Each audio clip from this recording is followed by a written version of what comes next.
Hello students, welcome to Ignite classes. हम लोग आज फिर से मिल रहे हैं विद द न्यू एमसीक्यूज।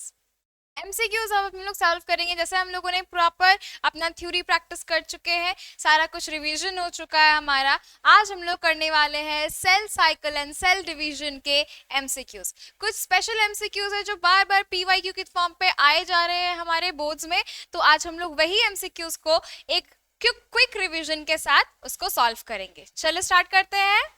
चलिए, पहला हमारा आ जाएगा question. The question number 1 is DNA synthesis takes place in। DNA synthesis कहाँ होता है, कौन से फेज में होता है? तो आप एक बार रिवाइज करेंगे हमारा सेल साइकिल में हमने क्या क्या पढ़ा था। तो सेल साइकिल में हमने पढ़ा है बहुत सारे फेजेस। ये बहुत सारे फेजेस में हमने क्या क्या फेजेस देखे थे? तो इस फेजेस में हम लोगों ने देखा था G1 phase, G2 phase, S phase, ये G1, S, G2 and M phase, और इसके बाद हमने देखा था एक छोटा सा G0 फेज।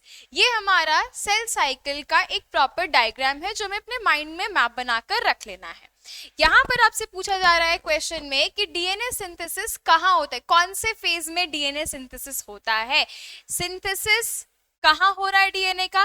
बिल्कुल याद करने वाला पॉइंट है एस फेज में। सिंथेसिस फेज में डीएनए का रेप्लिकेशन या डुप्लीकेशन या एक नया डीएनए बनता है।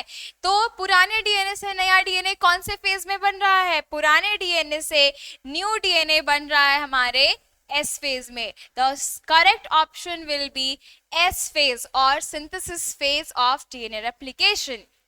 Next question, most active stage of cell cycle. I am giving you 5 seconds to solve this question. काफी आसान है। Most active stage of cell cycle, 1, 2, 3, 4 and 5. So the most active stage of cell cycle is interphase. Interphase सबसे ज्यादा active है। Active क्यों कह रहे हैं? बिकॉज सारा जो मेन प्रिपरेशन है, सारा जो मेजर काम है वो कहां पर हो रहा है? इंटरफेज में हो रहा है। So interphase is the most active phase of cell cycle. Clear? Next questions. Next question is meiosis in diploid organism results into। meiosis अगर diploid organism में होगा, diploid organism का मतलब क्या होता है बच्चे? 2n वाले सेल्स वाला, ठीक है। डिप्लॉइड ऑर्गेनिज्म में हो रहा है, जैसे ह्यूमन भी एक डिप्लॉइड ऑर्गेनिज्म है। इसमें अगर मियोसिस हो रहा है तो मियोसिस में क्या क्या चीजें होती है? मियोसिस रिजल्ट्स इनटू क्या क्या? पहला, प्रोडक्शन ऑफ गैमेट्स। बात सही है ना? एक जर्म सेल डिवाइड करके 4 क्या बनाता है? 4 गैमेट्स ही तो बनाता है, ये हमने पढ़ा था। 1 germ cells divided into 4 gametes। तो बिल्कुल सही बात है, प्रोडक्शन ऑफ गैमेट्स। टिक कर दे? नहीं, आगे पढ़ लेते हैं, है ना। तो नेक्स्ट हमारे पास ऑप्शन दिया है क्रोमोसोम नंबर रिड्यूस। बिल्कुल सही बात है। 2n कंडीशन से क्या होता है? कंडीशन n हो जाते हैं कंडीशन। तो यहाँ पे क्रोमोसोम का नंबर भी रिड्यूस हो रहा है। नेक्स्ट, वेरिएशन अकर। बिल्कुल सही बात है, हम लोगों ने पढ़ा था वेरिएशन अकर होते हैं कैसे। तो हमने देखा था कि जो क्रोमोसोम्स थे, इसके पास क्रोमोसोम अलग, इसके पास भी क्रोमोसोम अलग, इनके पास भी क्रोमोसोम्स अलग अलग, सब में अलग अलग क्या था? तो सब में आपको अलग अलग क्या कंडीशन दिखाई दे रहा था? किसी में क्रॉसिंग ओवर हुआ था तो उसका कंडीशन कुछ और है, इसमें अगर क्रॉसिंग ओवर हुआ तो इसका कंडीशन कुछ और था। ये हम लोगों ने पढ़ा है, इसमें भी क्रॉसिंग ओवर हुई है। तो आप देख सकते हो कि चारों के चारों पास जो भी क्रोमोसोम है सब डिफरेंट है, जिसके वजह से डिफरेंट क्रोमोसोम बना और क्रोमोसोम के डिफरेंट गैमेट्स बने। डिफरेंट गैमेट्स बनने से क्या हो रहा है? डिफरेंट ऑफस्प्रिंग्स आया। सो वेरिएशन अकर, बिल्कुल सही बात है। तो ऑप्शन कौन सा सही हुआ हमारा? All of these. Next, dramatic phase of cell cycle. Drama कहाँ है सेल साइकिल में? कौन से फेज में ड्रामा होता है? ये आप याद करो जब मैंने आपको सेल साइकिल पढ़ाया था, most dramatic phase of cell cycle, सबसे ज्यादा ड्रामा कहाँ होता है? प्रिपरेशन में ड्रामा नहीं है, ड्रामा है यहाँ पर जब सेल डिवाइड करेगा। This is option will be M phase. Next आते हैं हम लोग question, duration of cell cycle in yeast. ये तो डायरेक्ट क्वेश्चन है। 5 सेकेंड्स फॉर यू। 1 2 3 4 and 5। जल्दी से बताओ। Option number C 90 minutes. The duration of cell cycle in yeast, yeast के पास क्या कितना ड्यूरेशन है? 90 मिनट्स का, जिसमें से वो 85 मिनट्स जो है वो प्रिपरेशन में गुजारता है, मतलब इंटरफेस करता है, और 5 मिनट्स में वो डिवाइड करता है। तो ईस्ट का ड्यूरेशन ऑफ सेल साइकिल, पूरे सेल साइकिल का ड्यूरेशन कितना हो गया? 90 minutes. Next, how much time of a cell cycle is occupied by M phase? M phase में कितना टाइम है? तो अभी जस्ट हमने देखा कि अगर हम सेल साइकिल देखते हैं, इसमें ज्यादा से ज्यादा टाइम कौन गुजार रहा है? ज्यादा से ज्यादा टाइम हमारा जाता है S G1 S and G2 phase में जाता है। This is G1 S and G2 phase, G1 S G2 M G0। G0 is not a basic phase. तो यहां से यहां तक कौन सा फेज है बच्चे? यहां से यहां तक हमारे पास आता है इंटरफेज, और यहां से यहां तक जो हमारे पास फेज है दिस इज एम फेज। सबसे ज्यादा टाइम किसका होता है? इंटरफेज का, और सबसे कम टाइम किसका होता है? सबसे ज्यादा टाइम इंटरफेज का और सबसे कम टाइम एम फेज का। तो आप बताओ यहाँ पर कि सबसे ज्यादा टाइम यहाँ पे कितना टाइम लगता है पूरे सेल साइकिल का ऑफ एम फेज में? तो यहाँ पर 25 मिनट्स या 5 मिनट्स? 5%, नॉट इट मिनट, ये 5% टाइम है, ठीक है। तो यहाँ पर 5% टाइम जो है एम फेज लेता है, बाकी 95% टाइम हर का जितने भी सेल साइकिल में अपने जाते हैं उसका सबका ज्यादा टाइम जाता है प्रिपरेशन करने में, और बहुत ही कम टाइम होता है उसको डिवाइड करने में। नेक्स्ट आते हैं हम लोग क्वेश्चन में, Which of the following cells do not divide? इनमें से कौन से सेल डिवाइड नहीं करते? ब्रेन सेल तो डिवाइड नहीं करता, ये हम लोग पहले ही पढ़ चुके हैं। अब आपको मैंने ऑप्शंस दिए हैं कुछ और, क्या इसमें ब्रेन सेल आपको कहीं दिख रहा है? नहीं। तो बताइए कौन से सेल्स जो है वो डिवाइड नहीं करते? हार्ट सेल, मेलानोसाइट्स, ऑस्टियोसाइट्स या लिवर के सेल्स? मेलानोसाइट मतलब स्किन के सेल्स जो मेलेनिन बनाते हैं, ऑस्टियोसाइट्स मतलब बोन्स के सेल्स, लिवर के सेल्स मतलब लिवर वाले सेल्स, और हार्ट के सेल्स तो कार्डियक सेल्स। तो बताइए इसमें से कौन सा सेल जो है डिवाइड नहीं करता है? हार्ट सेल्स डिवाइड नहीं करते हैं, heart sales do not divide, so brain and heart sales do not divide. Clear? Next, which stage includes recombination of chromosome? इनमें से कौन से स्टेज में क्या हो रहा है? रिकॉम्बिनेशन ऑफ क्रोमोसोम हो रहा है, क्रोमोसोम रिकम्बाइन कर रहा है, मतलब क्रॉसिंग ओवर हो रही है। रिकॉम्बिनेशन का दूसरा नाम क्या है? Crossing over. याद है आपको? एक हम लोग छोटा सा क्विक रिवीजन करते हैं, क्रॉसिंग ओवर किसको कहते हैं? दिस इज अ क्रोमोसोम और ये इसका होमोलोगस क्रोमोसोम, ये दोनों आपस में आमने सामने आते हैं और इनके बीच में क्या लगता है? एक साइनेप्टोनेमल कॉम्प्लेक्स आता है, जिसके वजह से ये वाला जो क्रोमोसोम है ये टिल्ट नहीं हुआ, ये बेसिकली इसके कोई एक पार्ट इसके साथ बिल्कुल अटैच हो जाते हैं, कुछ इस तरह का स्ट्रक्चर बनता है। और यहाँ पर क्या होता है? एक्सचेंज ऑफ डीएनए या एक्सचेंज ऑफ सेगमेंट्स, जिसकी वजह से कुछ इस तरह का आपको स्ट्रक्चर दिखाई देने लग जाएगा। होगा कि नहीं? ये ऐसा ही स्ट्रक्चर हमें देखने को मिलता है। This is called as crossing over.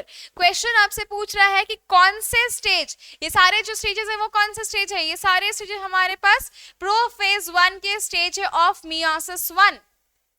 ये सारे स्टेजेस में कौन से स्टेज में क्रोमोसोम का रिकॉम्बिनेशन होता है? ये बिल्कुल याद रखने वाली चीज है। पैकेटिन स्टेज में रिकॉम्बिनेशन होता है। The recombination occur at pachytene stage of cell cycle. Cell cycle के पैकेटिन स्टेज में, सेल साइकिल या मियोसिस 1 के प्रोफेज 1 के पैकेटिन स्टेज में रिकॉम्बिनेशन होता है। क्लियर? ये याद रखेंगे। पैकेटिन स्टेज में क्या होता है? रिकॉम्बिनेशन और क्रॉसिंग ओवर और डीएनए एक्सचेंज, डीएनए सेगमेंट का एक्सचेंज होता है।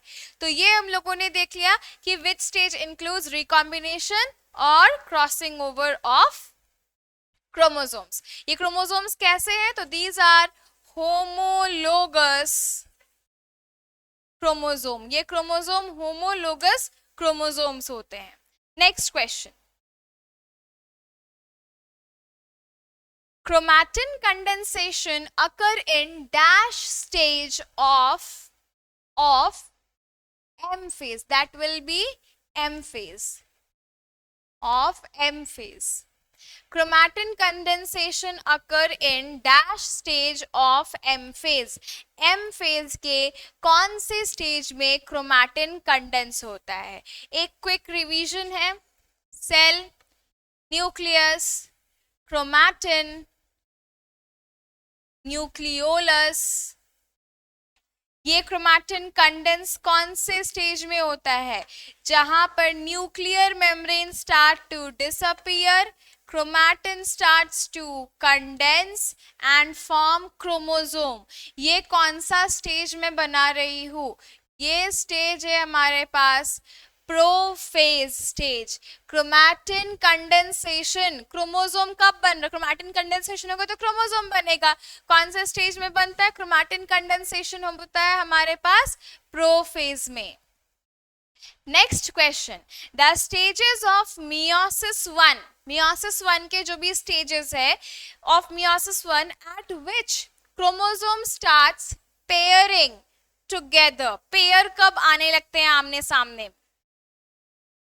ये हम लोग पढ़ रहे हैं मियोसिस 1 का प्रोफेज 1। प्रोफेज 1 में आप देखोगे कि यहाँ पर क्या होता है। प्रोफेज 1 में सबसे पहला फेज आता है लेप्टोटिन। लेप्टोटिन फेज में क्या होता है? जो क्रोमोसोम्स ऐसे यहाँ पर क्रोमैटिन के फॉर्म में थे, अब ये क्रोमोसोम्स कंडेंस होना शुरू हो रहे हैं। अभी क्या बोल रही हूं मैं? सिर्फ कि कंडेंस होना शुरू हो रहे हैं, कंडेंस होना शुरू हो रहे हैं। मैं ये नहीं कह रही हूँ कि क्रोमोसोम बन गए हैं, ठीक है? कंडेंस होना शुरू हो रहे हैं। अब ये कंडेंसेशन जो है ये बढ़ते बढ़ते क्रोमोसोम बनाती है और आते हैं अब ये जाइगोटिन फेज में। जाइगोटिन फेज में क्या होता है? जाइगोटिन फेज में यही जो होमोलोगस क्रोमोसोम्स है वो आमने सामने आते हैं। ये होमोलोगस क्रोमोसोम्स आमने सामने आएंगे और इनके बीच में आता है साइनेप्टोनेमल कॉम्प्लेक्स। तो कौन से फेज में आमने सामने आ रहे हैं? कौन से फेज में ये क्रोमोसोम स्टार्ट हो रहे हैं पेयर होना, जोड़े बनना? ये जोड़े ना, होमोलोगस क्रोमोसोम का मतलब क्या? जोड़े। कौन से फेज में हो रहे हैं? जाइगोटिन फेज में। और फिर पैकेटिन फेज में क्या होता है? क्रॉसिंग ओवर होती है। तो जाइगोटिन फेज में क्या हो रहा है? क्रोमोसोम का जोड़ा बन रहा है। Next, centrioles undergo duplication during. Centrioles कब डुप्लीकेट करते हैं? मतलब डबल होते हैं। डुप्लीकेशन ऑफ सेंट्रियोल कौन से फेज में होता है? प्रोफेज में, मेटाफेज में, एस फेज में या G1 फेज में? कौन से फेज में सेंट्रियोल्स डुप्लीकेट हो रहे हैं? डुप्लीकेट का मतलब क्या है? डुप्लीकेशन का मतलब क्या होता है? डबल होना, है ना? डबल होना। अब डबल कहां पर होता है? याद करो, सेंट्रियोल जो है एक ऊपर एक नीचे और वो प्रोफेज में ऑपोजिट पोल्स में आ रहे हैं। तो प्रोफेज में जब ऑपोजिट पोल्स में आ रहे तो उससे पहले क्या हो चुका होगा? डुप्लीकेशन हो चुका होगा। अब बात आती है प्रोफेज से पहले क्या है? एस फेज और G1 फेज। G1 फेज में क्या आपको मैंने कहीं सेंट्रियोल पढ़ाया था?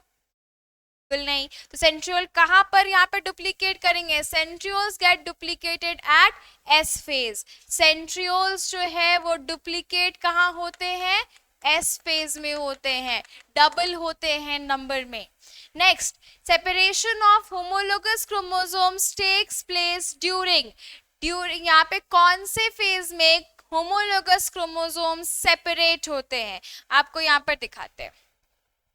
ये होमोलोगस क्रोमोसोम जिसके ऊपर क्या हो चुका है, क्रॉसिंग ओवर हो चुकी है, ठीक है। यहाँ पर इस होमोलोगस क्रोमोसोम में क्या हो चुका है, क्रॉसिंग ओवर हो चुका है, लेकिन ये क्या है, एक दूसरे से अभी भी अटैच्ड है।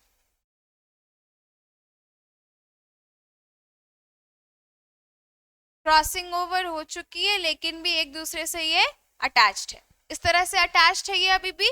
ये कब आपस में सेपरेट होते हैं, इनको सेपरेट कौन करता है, ये मेटाफेज में भी ऐसे ही रहते हैं, मेटाफेज तक ये ऐसे ही रहते हैं इक्वेटोरियल प्लेट में। इसको अलग करने का काम कौन करता है, इसको अलग करने का काम करता है हमारे पास, ये सेपरेट आउट करने का काम कौन कर रहा है, ये पहले यहां थे, यहां से ये सेपरेट आउट होंगे ऐसे, है ना। ये सेपरेशन कब हो रहा है, ये सेपरेशन जो है ये होता है एनाफेज में। एनाफेज में होता कौन से एनाफेज में, एनाफेज 1 में। पहले ये क्रोमोसोम पास पास थे, साथ साथ थे, और इनका सेपरेशन कैसे हो रहा है, होमोलोगस क्रोमोसोम का सेपरेशन एनाफेज में किया जाता है, एनाफेज 1 में। बिकॉज मेटाफेज 1 में ये दोनों साथ साथ थे और एनाफेज 1 में अब इनको सेपरेट किया गया है इनटू ऑपोजिट पोल्स। इनके ऑपोजिट पोल्स में इनको सेपरेट आउट कर देते हैं, कुछ इस तरह का दिखता है हमें, ये ऑपोजिट पोल्स में चले गए हैं। होमोलोगस क्रोमोसोम को सेपरेट कहां पे किया, कौन से फेज में किया, एनाफेज में किया। Clear. Next, the shortest phase of cell cycle, cell cycle का सबसे छोटा फेज कौन सा है, सबसे बड़ा कौन सा है, पहले ये बताएंगे, कमेंट में बताएंगे। The longest phase of cell cycle, cell cycle का सबसे लंबा फेज कौन सा है, कमेंट पे जरूर बताएंगे। हम आते हैं shortest phase of cell cycle में, कौन सा सेल साइकिल का सबसे शॉर्टेस्ट फेज है, तो यहाँ पर G1, एनाफेज, टीलोफेज और प्रोफेज, तीनों में से कौन सा सबसे छोटा है, सबसे कम टाइम वाला है, prophase is the shortest phase of cell cycle, is it, जल्दी बताइए, कंफ्यूजन हो रही है, is it, prophase is the shortest phase of cell cycle, yes और no, anaphase is the shortest phase of cell cycle, clear. Anaphase is the shortest phase of cell cycle. Next आते हैं, the plant cells divides into 2 by, plant phase किस में, दो में जैसे divide कर रहा है, किस से डिवाइड कर रहा है, कैसे डिवाइड कर रहा है, तो आप यहाँ पे देखेंगे प्लांट सेल को अगर हम लोग देखते हैं तो this is plant cell, plant cell के पास सेल वॉल है, इनके पास सेल मेम्ब्रेन है, और यहाँ पर बेसिकली टीलोफेज में 2 न्यूक्लियस बन चुका है।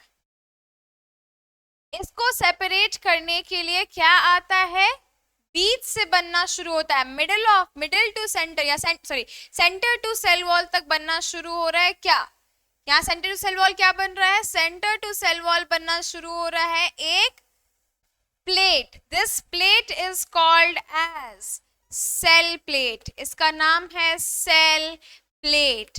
Cell plate separates two plant cells or 2 daughter plant cells. The cell plate separate the plant cells into 2 daughter cells. Cell plate कहाँ से बन रहा है बच्चे, याद रखेंगे, cell plate always form from center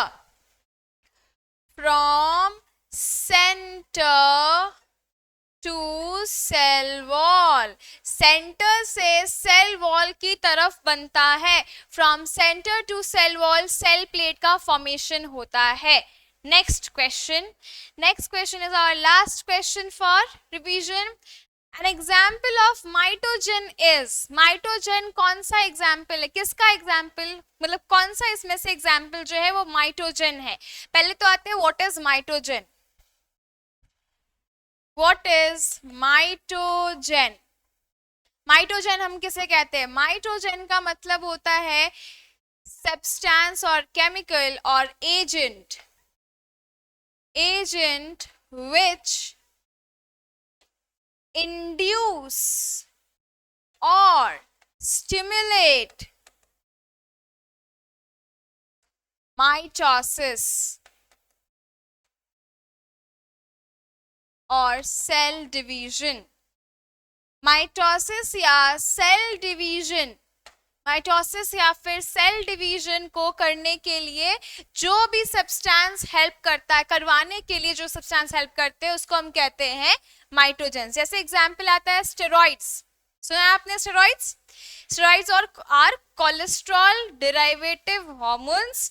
ये हार्मोन्स क्या करते हैं? तो ये हार्मोन्स जो है ये सेल को जल्दी डिवीजन करने में हेल्प करते हैं, माइटोसिस रेगुलेट करते हैं या इंड्यूस करते हैं। What is mitosis induction? Mitosis induction का मतलब होता है कि जो भी सब्सटेंस माइटोसिस कराने में हेल्प करेगा या माइटोसिस करवाने के लिए सेल को इनिशिएट करवाएगा, दैट इज कॉल्ड एज माइटोजेंस। तो माइटोजेंस में आ जाएगा पहला कि स्टेरॉइड्स आर द माइटोजेंस। अब यहां पर आपको कहीं स्टेरॉइड्स दिख रहा है? नहीं। ग्लूकोज, ग्लाइसरॉल, साइटोकाइनिन और फ्रुक्टोज। इसमें एग्जाम्पल में आपको एक साइटोकाइनिन जो दिखाई दे रहा है। ग्लूकोज आप सब जानते हो, क्या ग्लूकोज सेल डिवीजन होता है? नहीं। ग्लूकोज टूट कर क्या बनाता है? एनर्जी बनाता है। ग्लाइसरॉल जो है ये फैट में प्रेजेंट होता है। फ्रुक्टोज फ्रूट में प्रेजेंट है या सुक्रोज में प्रेजेंट होता है। तो बेसिकली साइटोकाइनिन क्या है इसके बारे में थोड़ा समझते हैं। Cytokinin is a phyto hormone.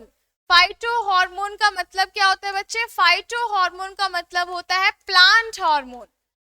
Plant hormone, ये प्लांट हार्मोन क्या करता है? प्लांट हार्मोन ये प्लांट्स को, प्लांट के सेल्स को, स्पेशली प्लांट में जो भी सेल्स है उन सेल्स को स्टिम्युलेट करता है ताकि वो सेल जल्दी से डिवाइड करे, साइटोकाइनेसिस करे।